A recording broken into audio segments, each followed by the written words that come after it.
4, 3, 2, 1, gremo. Levo 2 minus, sekaš in desno 1,20. Levo 1, sekaš in desno 2, v levo 2, sekaš. 30 in desno 3 minus, zamudiš. Čez preval. Tako kot večinoma vse laike, ki se verjetno ne ukvarjajo tako specifično z sovoznikovim delom, zanima, kaj pomenijo te levo, desno pa številke.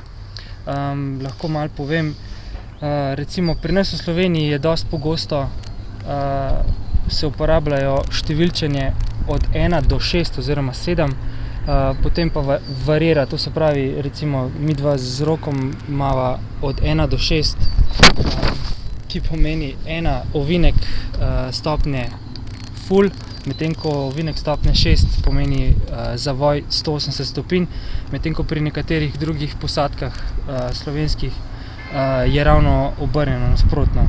To je bila nekako osnova, to se pravi levo oziroma desno 1 pomeni ovinek najhitrejši ovinek, medtem ko desno oziroma levo 6 ovinek najpočasnejši. Potem so pa še različne druge variante, kot so dodani predmeti, to so čez preval in potem full, ampak to so vsi predmeti, ki jih doda posadka sama, glede na njihov stil vožnje.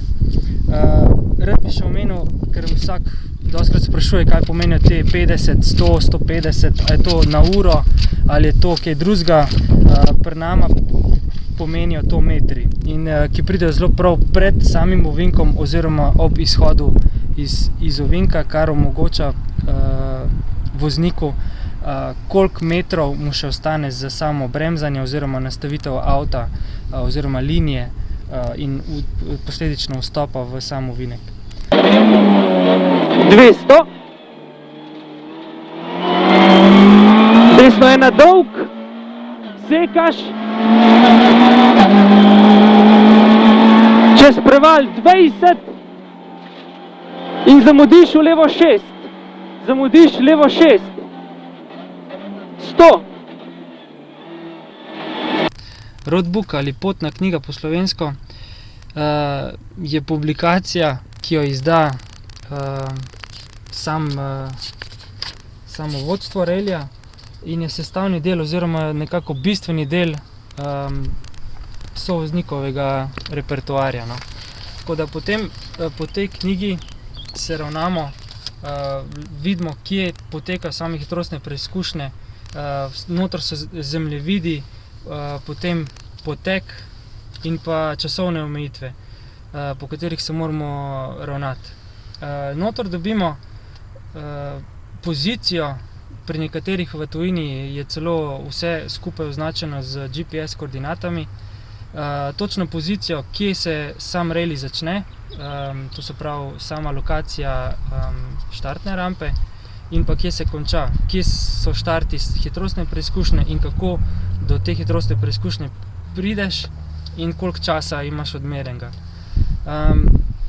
Tukaj na levi imamo tudi skupno dolžino od vsakega križišča oziroma zavoja, koliko imamo do tja, koliko nam še ostane in koliko smo zaenkrat naredili. Fino je, da že pred samim relijem, že ob popisu proge se probamo čim bolj držati tega roadbooka, ker so vmes lahko na nekaterih delih vmesne časovne kontrole, ki mogoče ob prvem pregledu oziroma ob prvem krogu še niso opisane, ob drugem pa.